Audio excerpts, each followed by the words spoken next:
Bonsoir mesdames, bonsoir messieurs.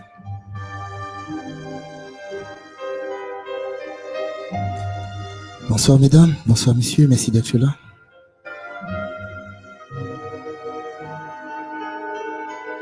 Coucou Sabé, comment tu vas? Bonsoir Atlas, comment tu vas? Moi aussi j'aime beaucoup le classique. Alors, avant de commencer cette courte capsule que je vais faire en 2 temps, je vais faire une première partie sur les déclarations du docteur Patrick Bélier. Et ensuite, on va l'arrêter et je vais lancer un deuxième live. Je voudrais faire ça en 2 parties pour que la lecture de cette lettre soit très courte. C'est une lettre d'un médecin de Lyon, un pneumologue autant pour moi, qui a fait une lettre à Mediapart, dans Mediapart autant pour moi, et cette lettre a été censurée. Avant toute chose, j'aimerais remercier toutes les personnes qui me soutiennent et qui ont participé et qui continuent à participer à la cagnotte que j'ai lancée sous les idées et sous les encouragements de Liam. Liam à qui je dis merci, encore une fois de plus.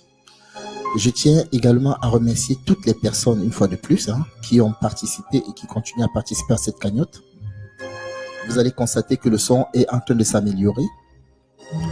Je suis en train de monter en même temps, nous sommes en train de monter en même temps une radio FM. On va monter une web TV, une radio FM, un site. Donc, comme je vous ai dit, c'est suite au fouet permanent de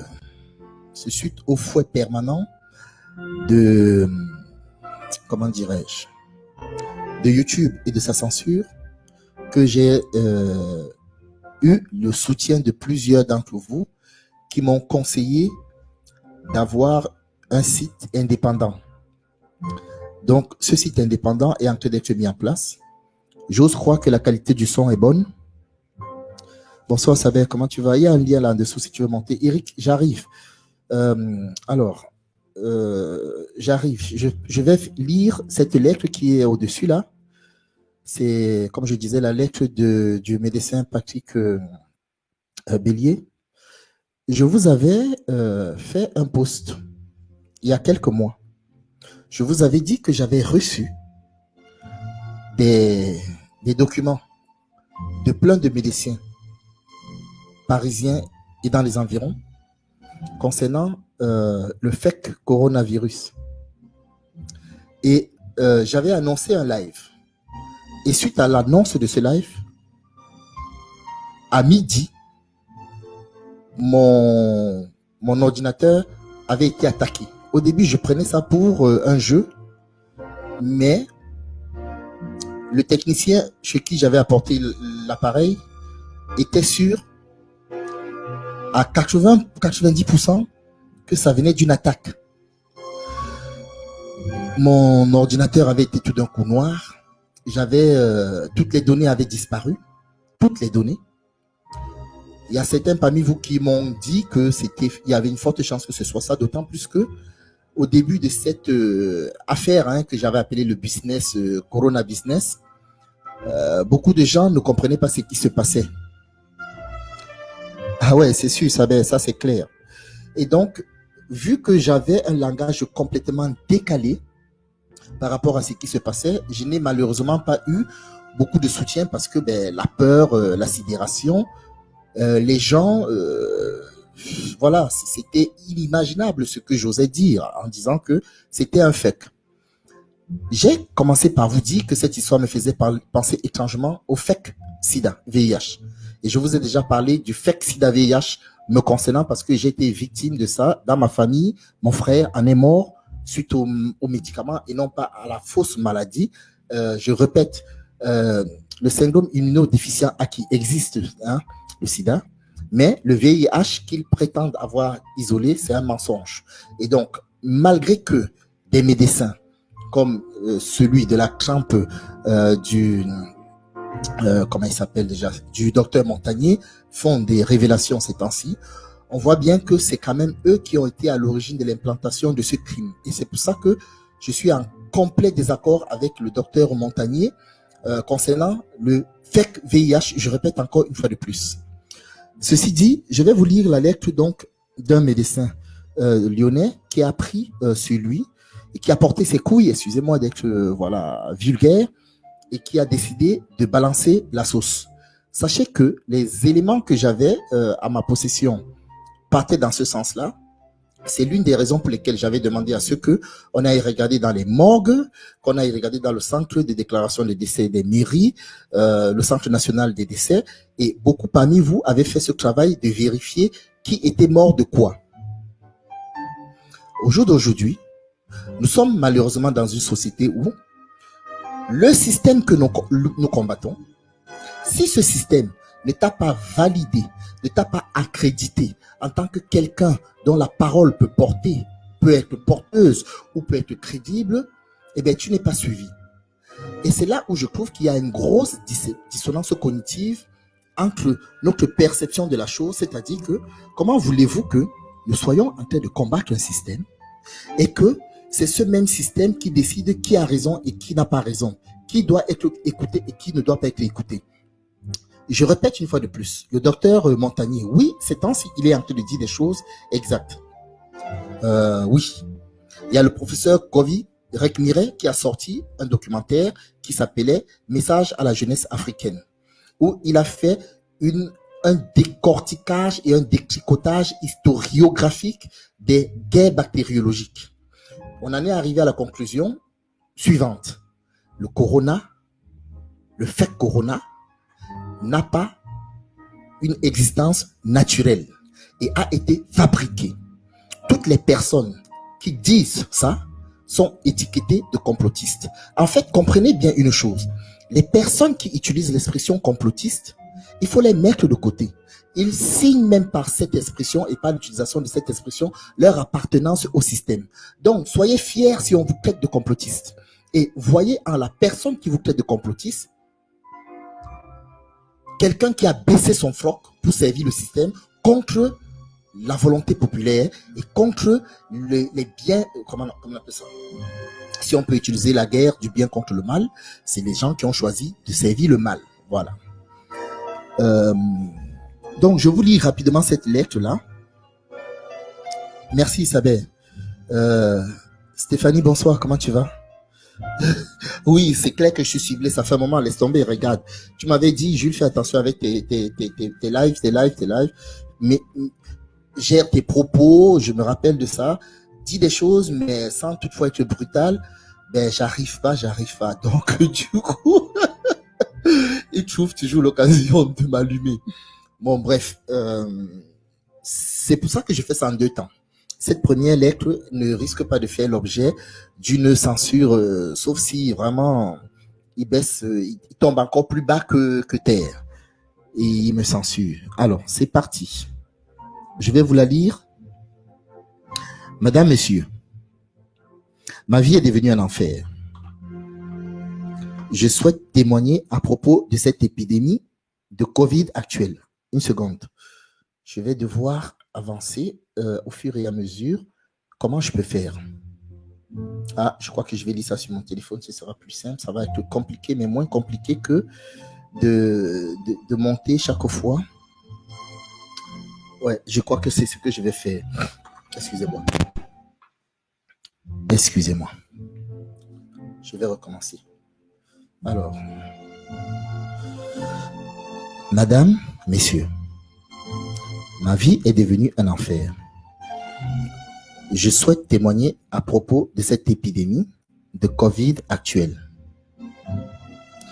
L'épidémie purement est terminée depuis fin mai. 0 décès, quelques rares hospitalisations, quelques rarissimes patients en réa. Ayant travaillé en mars, avril et mai dans un service où l'on entreposait des malades de Covid, j'ai pu me rendre compte que la majorité d'entre eux n'étaient pas infectés par le virus. Je m'explique. Tous les patients suspects devraient passer un test PCR et un scanner de thorax. La quasi-totalité avait une PCR négative. Mais par contre, tous les radiologues concluaient de la même manière. Image compatible avec une infection Covid. Et zut, le patient était transféré dans le service des Covid. Heureusement pour eux qu'il n'y en avait pas tant que ça, parce que je ne vous raconte pas l'hécatombe que cela aurait pu être. Ces fameux radiologues voyaient de l'infection Covid sur les scanners normaux, prenaient des bulles d'emphysème pour du Covid, prenaient des pneumonies bactériennes à pneumocoque pour du Covid, etc. Véridique. Sachant interpréter moi-même des scanners de thorax, mieux que eux apparemment, je peux vous le certifier. J'ai même vu une mamie dont la fille était médecin, PCR négatif, scanner normal, mais interprété Covid compatible, mis dans ce service. La fille médecin n'étant pas si bête, a regardé le scanner et s'est rendu compte que le scanner était normal. Elle voulait porter plainte.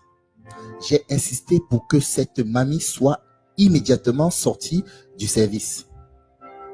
Mais j'ai fait une erreur ce jour-là. J'ai cédé aux pressions et je n'ai mis aucun mot dans le dossier. Quelle erreur! Autre chose que je ne peux plus taire. La lésion pulmonaire dans le Covid est l'alvéolite. Ah! C'est une réaction exagérée de l'organisme contre un agresseur. Toutes les alvéolites évoluent selon un même tableau, à quelques détails près. Poumons de fermiers, poumons des éleveurs d'oiseaux, etc. On connaît les alvéolites depuis toujours et on sait les traiter. Cortisone à très haute dose. Or, quelques imbéciles qui ont oublié leurs études de médecine en 5 minutes, y compris des professeurs, ont interdit la cortisone au motif que cela faisait baisser les défenses immunitaires.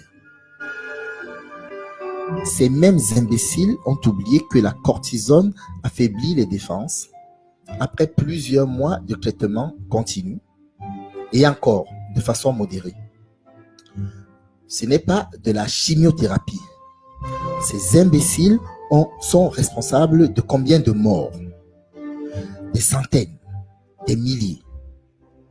L'alvéolite est réversible à condition qu'elle soit traitée tôt avec de la cortisone. C'est la lésion préfibrose qui, elle, est définitive. Combien de fibroses séquelaires à cause de ces imbéciles? Petite info, la cortisone fait partie maintenant du traitement immédiat. Eh bien, allons-nous poursuivre en justice tous ces imbéciles? Il le faudrait. Dans le service où je bossais, tous peuvent être témoins que j'ai toujours préconisé la cortisone dès le début à double, voire à triple dose, Solumégrol 120 mg par 3. J'estime que 80% des diagnostics de Covid sont faux, surtout sur des causes de décès. J'ai moi-même rempli des certificats de décès en 2009. À l'époque du H1N1, mort du H1N1, alors que c'était des cancéreux en phase terminale. J'ai honte. J'ai eu des preuves que ce phénomène non seulement est toujours présent, mais qu'il s'est amplifié. Actuellement, seul le taux de décès et éventuellement le taux d'admission en réanimation sont les seuls critères fiables de l'épidémie. Les décès et les admissions sont au plus bas, voisines de zéro. Pourquoi parler d'épidémie sans malade? Le gouvernement multiplie les dépistages et trouve beaucoup de porteurs sains. C'est parfait et c'est tant mieux. Les porteurs sains, une seconde, les porteurs sains, où est-ce que je suis? Ah oui, les porteurs sains sont utiles et nécessaires car c'est par eux que la protection de masse va se faire, oui. Il est criminel et assassin d'empêcher cette protection de masse par le port du masque. Nous sommes tous porteurs sains de milliards de germes pathogènes dans notre bouche surtout, mais aussi dans notre intestin. Nous sommes très nombreux à être porteurs sains du pneumocoque, du méningocoque. Sans nous, les pneumonies mortelles, les méningites seraient légion et on en verrait partout tous les jours. Je ne parle même pas du staphylocoque doré présent dans toutes les narines. J'exagère à peine de tous les humains sur cette terre. Il existe des faits, pas de réa, pas d'hospitalisation, pas de mort. Ce sont des faits. Il existe des extrapolations de mages, de gourous qui disent que peut-être demain, si les astres sont favorables, selon l'âge du capitaine et selon les boules de cristal, il y aura une deuxième vague. Ces imbéciles, épidémiologistes, infectiologues ou n'ayant aucune connaissance dans le domaine, sèment la terreur et malheureusement conseillent le gouvernement trop bête pour comprendre de lui-même. Comme pour l'amiante avant 1997. S'il doit y avoir une deuxième vague, c'est tout de suite. C'est-à-dire qu'elle aurait dû avoir lieu en juin. En juillet, rien. En juillet, rien. En août, rien. J'avance même. En septembre, rien. Ils nous emmerdent avec leur masque obligatoire pour une épidémie qui est terminée et ils empêchent même la protection de masse. Ce sont des criminels. Ces bases étant posées, voici comment je vis depuis. Je vois des dizaines de jeunes gens qui ont tous le même profil, les mêmes symptômes, douleurs thoraciques, vagues, atypiques et dyspnée inspiratoire. Une dyspnée inspiratoire est toujours psychogène et la spirométrie et les scanners de thorax sont toujours normaux. Ces patients défilent en permanence depuis 4 mois alors qu'avant, je n'en voyais qu'un tous les 3 ou 6 mois. Des stressés qui ont peur de mourir, comme lors du passage à l'an 2000, qui posent tellement de questions que je n'ai plus le temps d'aborder le sujet pour lequel ils viennent. Sur ma vie personnelle, c'est l'enfer. La peur du flic en manque de points pour sa prime car je refuse de porter un masque inutile. En plus, je suis asthmatique, un vrai de vrai, et en surpoids, donc en hypoventilation alvéolienne. Un masque pourrait m'envoyer directement au paradis ou en enfer. La peur du regard des moutons masqués. La peur de recevoir un patient obtus avec qui je vais me prendre le chou. La peur tout le temps. Ma mère a eu 20 ans en 1940. Je comprends maintenant ce qu'elle a dû vivre, tout comme mon père, mais lui, il était prisonnier. La peur permanente. Cerise sur le gâteau, un jeune patient fanatisé et bas du front a porté plainte contre moi à l'ordre des médecins du Rhône. Je suis convoqué vendredi 18 septembre au 94 avenue Servien 69 003 Lyon. Je suis au bout du rouleau. Je n'en peux plus de cette hystérie collective créée et entretenue par ce gouvernement. Les bouquins de psychiatrie disent tous que l'hystérie collective est toujours créée par des groupes importants ou des gouvernements. Nous sommes en plein dedans. J'envisage même de me mettre en arrêt de travail prolongé si cela continue. Impossible de travailler sereinement dans de telles conditions. Veuillez agréer, madame, messieurs, mes salutations distinguées. Alors, cette lettre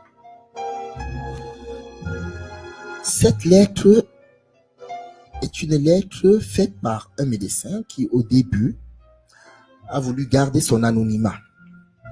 Et finalement, suite au scandale de Mediapart, parce qu'il avait finalement décidé de s'exprimer, de se jeter, comme on dit, dans la fosse au lion. Et c'est comme ça que nous connaissons son nom. Petite note inconfortable pour Mediapart. J'ai toujours dit que lorsque on sait qui participe au financement de Mediapart, on sait pour qui Mediapart danse le flamenco. Voilà donc une preuve tangible, irréfutable, qui démontre la position réelle de Mediapart. Les personnes qui se souviennent du dernier entretien de Macron avec le responsable de Mediapart, les critiques qui en ont suivi, je pense que vous êtes payés pour savoir ce qui a été dit.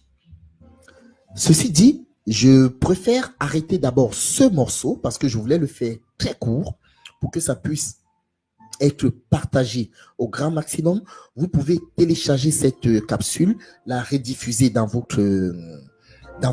chaînes. Ça m'arrangerait beaucoup parce que, comme je vous dis, à chaque fois que mes chaînes YouTube commencent à prendre de l'ampleur, comme par hasard, YouTube commence à s'intéresser à moi. Donc, prenez-le, téléchargez-le au maximum, partagez-le s'il vous plaît dans vos chaînes, ça m'arrangerait et ça arrangerait tout le monde. Donc, on va arrêter cette première partie pour que cela ne fasse pas plus de 25 minutes et je relance tout de suite après derrière un second live qui va également cartonner parce que ce sera fait de révélations des médecins sur médecins et je vais donner une analyse critique par rapport à ce qui est dit, si possible. Donc, Eric, si ça ne te pose pas problème, je souhaiterais que tu montes à la seconde partie. Toutes les personnes qui veulent intervenir sont les bienvenues. J'ai laissé un lien tout à l'heure à Saber Solo, s'il est toujours là, qu'il clique dessus. Ça fait longtemps que Mireille, tu n'es pas montée. Ce serait bien que de temps en temps, comme je vous dis, que vous puissiez monter, même pour dire bonsoir 5 minutes. C'est comme ça qu'on participe et c'est comme ça que on augmente, comment dirais-je, la pêche du groupe. Si quelqu'un qui te connaît, Mireille, par exemple, sait que tu es passé dans un live, cette personne voudra regarder ce live. Ah tiens, Mireille est passé dans tel live. Ah tiens, je vais aller regarder. C'est ça en fait. OK? Donc, je vous remercie. Je vous demande de soutenir ce médecin. Ce serait bien que sa situation soit vraiment connue. La convocation qu'il a, c'est le 18 septembre au 94 avenue Servien 69 003 Lyon. Je répète, il est convoqué, le médecin Patrick Bélier, le 18 septembre. Qu'est-ce que je dis? Oui, c'est ça. Oui, c'est ça. Au 94 avenue Servier 69 003 à Lyon. Je tiens à le remercier pour son courage. Depuis le départ de cette crise, j'ai eu un ami médecin qui m'a donné des informations. Eux qui vous racontent que le vaccin, ils sont en préparation, ils étaient en train de le chercher. J'ai un ami médecin qui travaille dans les forces armées, il est médecin dans les forces armées, qui était en dissonance cognitive vis-à-vis de mes propos pendant des années concernant entre autres la question du fake sida, et qui, ces derniers temps, lorsqu'il y a eu cette crise du Covid, il m'a appelé parce qu'il avait reçu une grosse cargaison des produits pour des injections et il se demandait qu'est-ce que c'est que cette histoire. Et comme il me suivait toujours d'une oreille, à force, il a été interpellé par mes propos et il s'est dit, ben tiens, et si ce garçon avait raison? Et si je regardais ce qu'il y avait dans ces produits? Et c'est pour ça que en fin janvier, j'avais déjà fait un post où je vous disais que ça, c'était un fake. À la base, au début, ce qu'il calculait et ce qu'il visait, c'était l'Afrique. D'ailleurs, quelques mois après, on a entendu dire que Bill et Melinda pronostiquaient 80 millions de morts pour l'Afrique. Vous voyez? 2 mois après que j'ai fait ce post-là. Donc, ils avaient déjà préparé leur cargaison avec des criminels qui nous servent de dirigeants africains pour détruire la population africaine. Je ne dis pas que la population occidentale n'est pas aurait été épargnée. Mais en tout cas, tel que la chose avait été dessinée, je vous le redis encore une fois de plus, tout était déjà prêt pour stériliser, rendre malade la population africaine et la racketter sous prétexte qu'on va la soigner et on va la guérir d'une maladie qu'on a au préalable créée. Et depuis cette période, je n'ai cessé de vous expliquer qu'il y a énormément de choses mensongères sur cette question. Je reviens sur le docteur Didier Raoult. Je vous laisse juste une anecdote. Figurez-vous que la France est en conflit au Cambodge, au Vietnam. Les militaires français meurent de malaria. Les Américains sont en guerre au Vietnam, au Cambodge. Les militaires américains meurent de malaria.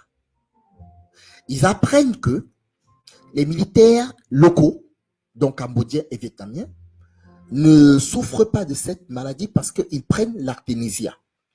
D'ailleurs, il faut savoir que l'artémisia est interdit en France. On a interdiction de transporter l'artémisia, même si je le fais arriver chaque fois. D'ailleurs, tiens, une seconde, je vais vous le prouver encore une fois de plus. 2 secondes.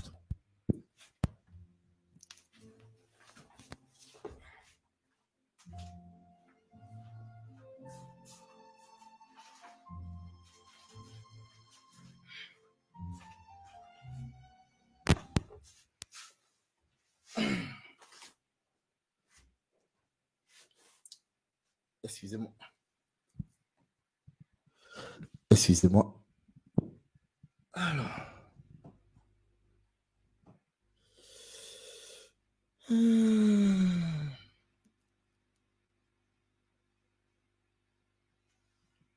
Alors, je vais arrêter déjà ça, parce que normalement, c'est fini. Voilà. Vous m'entendez toujours bien, j'espère. Alors. Ça, c'est l'artémisia. Donc, pour le gouvernement français, je suis un trafiquant. Voilà. Voilà ça. Je suis un trafiquant d'un produit qui guérit, je ne dis pas soigne, guérit du paludisme. Et c'est un produit complet, naturel.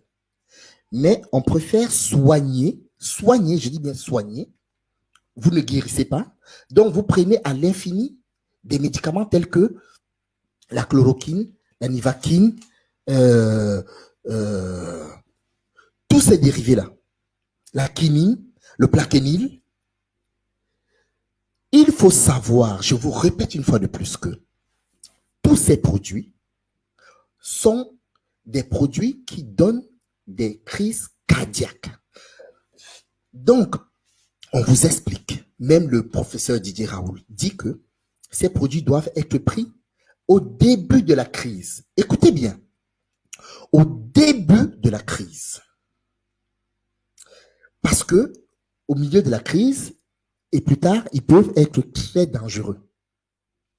Mais les mêmes personnes ne trouvent rien à redire que ces mêmes produits sont donnés à des populations africaines dont les personnes, à force d'être attaquées par le paludisme, se retrouvent souvent sans défense immunitaire. Et à force de prendre ce type de produits, souvent même, ce sont des faux produits et les 80% des produits dits médicaux qui viennent de l'Occident, en réalité viennent d'Asie. Et souvent, ce sont des faux produits, des placebos ou des poisons. On donne ça aux gens et ça occasionne des crises cardiaques. À telle enseigne que la plupart des gens, quand ils meurent de paludisme en Afrique, ils appellent ça l'accès palustre, avec un arrêt cardiaque, les gens n'ont pas de moyens d'aller faire des autopsies pour savoir véritablement de quoi est-ce que la personne est morte. Mais il y a beaucoup de personnes que je connais qui ont eu des arrêts cardiaques alors qu'ils étaient avec un palu. Et en réalité, ce sont ces produits de chloroquine, de quinine, de nivaquine, de plaquenil qui font ces arrêts cardiaques. Donc, je répète encore une fois de plus, au cas où vous n'ayez pas bien compris, je ne suis pas en train de défendre ici Buzyn. Voyez-vous, on lui a d'ailleurs fait une sommation concernant les vaccins. Mais ce que je suis en train de vous dire, c'est que en réalité, si ces gens ont enlevé à tout prix, ils ont tout fait pour enlever la chloroquine et tous ses dérivés du marché pour éviter l'automédication, c'est parce qu'ils ne voulaient pas que les gens sachent la réalité et la finalité de ce médicament. C'est un médicament qui est là pour réduire la population dans certains pays tropicaux. Donc, si les personnes faisaient de l'automédication ici, ils allaient crever, non pas de ce fait coronavirus, mais de crise cardiaque. Parce que ça occasionne énormément d'arrêts cardiaques. Et je répète, le docteur Didier Raoult lui-même dit que vaut mieux donner ça au début, parce que si vous donnez ça au milieu de leur pseudo-attaque coronavirus, ben, la personne risque plutôt des complications. Mais ça ne dérange pas qu'ils donnent ça aux Africains. Voyez-vous? Et dernier truc, on vous dit que l'artémisia n'a aucun effet négatif. Dernièrement, dans une chaîne d'alerteurs, une dame est passée et elle a dit que la chloroquine était faite à base de substances retirées de l'artémisia. En fait, la France interdit l'artémisia en Occident. La France est allée au Vietnam, elle a vu que les Vietcong, les Cambodgiens et tout ça se soignaient avec l'artémisia. Et la France dit, oh non, nous on n'en veut pas, ça ne nous intéresse pas. Et les gens croient ça. La France dit, ah ouais, ça soigne, c'est grâce à ça que vos militaires ne sont pas morts. Ah ouais? Ah non, non, non, nous on n'en veut pas, ça ne nous intéresse pas. Non, non, c'est pas intéressant. C'est du foutage de gueule. C'est ça que je voulais vous mettre dans l'esprit. Donc, pourquoi ce produit est interdit? Ce produit est interdit tout simplement parce qu'ils ne veulent pas qu'on sache avec quoi est-ce qu'ils font la chloroquine. Et dans le documentaire dont je vous parle, j'espère que je vais le retrouver, je vais le mettre en lien. Il y a ça qui a été mis, il y a un produit actif de ce produit-ci, de cette plante, hein, je veux dire, une substance active qui a été isolée, qu'ils utilisent dans la chloroquine pour soigner. Non pas pour guérir, pour soigner. Voilà comment ils font. Voilà. Donc, un pays qui est capable d'interdire une substance et une plante qui soigne, qui n'est pas toxique, et qui veut légaliser tout le reste, bon, je m'en fous. Les gens qui se droguent, qui prennent la shit, la bœuf, tout ce qu'ils veulent, c'est leur problème. Je m'en balance complètement au fond. Voyez-vous. Mais, dit que on interdit ça, et on accepte les cigarettes, rien que ça, trouvez-vous pas qu'il y a un problème? Donc voilà, je ne sais pas si le son, la qualité du son était bonne, parce que là, je suis en train de tester des outils. Je vous ai dit que grâce aux raquettes que j'ai fait de vous, je déconne. Grâce aux sous que vous m'avez envoyés, ça m'a donné la motivation d'acheter du bon matériel. Bonsoir Lamine, comment tu vas? Euh, Comment tu vas Lamine?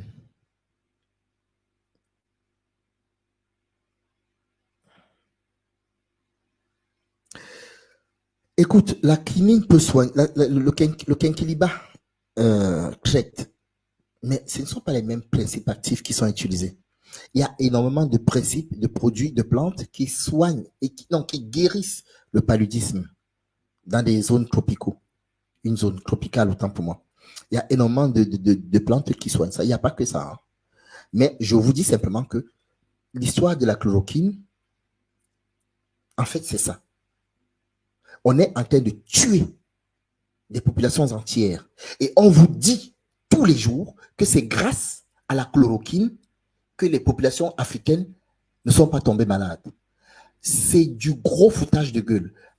Autant je reproche ce type de choses au professeur Didier Raoul, autant je reproche au professeur Montagnier d'avoir menti et d'avoir laissé mourir, dont il est complice de crimes et c'est un criminel pour moi d'avoir laissé mourir des gens qui se font soigner avec la ZET, parce que j'en connais encore dans mon entourage, des gens qui sont tellement tombés dans la sidération que quand tu leur dis que ça c'est un fake et que ce sont ces médicaments que tu crois qui vont te soigner, qui vont te tuer, ben, limite, il t'agresse en fait de dire que ce que tu prends là, c'est ça qui va te tuer et que le sida, c'est un fake.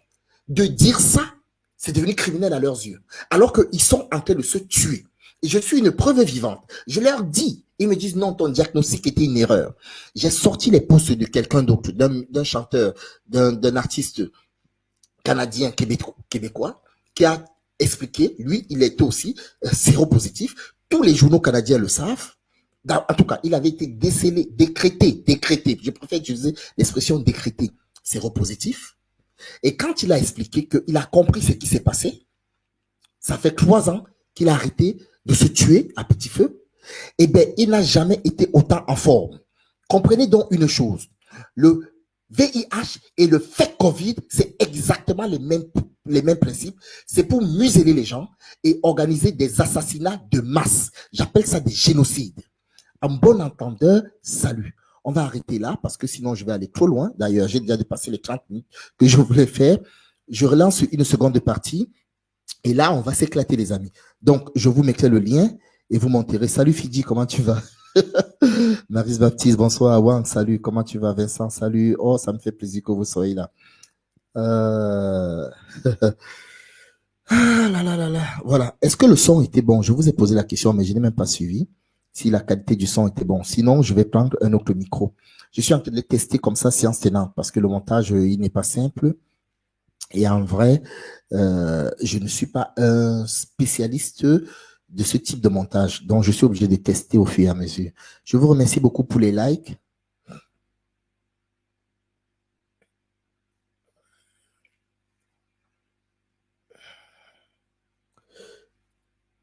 Le son est parfait? Ok, merci, merci Eric. Ok, donc j'arrête cette capsule-ci. Je relance une autre juste derrière. Comme ça va faire une petite coupure. Parce qu'on va se retrouver avec un live de 2 heures, 3 heures. Dès que les gens voient 2 heures sur un live, ça ne les intéresse plus. Franchement, ça les démoralise. 3 heures, alors 5 heures, laisse tomber. Et 6 heures, et dit c'est bon, j'abandonne.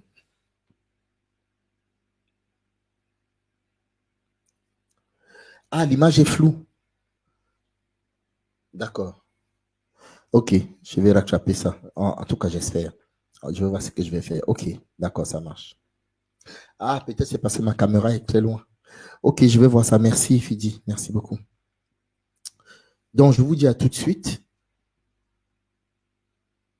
Je vous dis à tout de suite.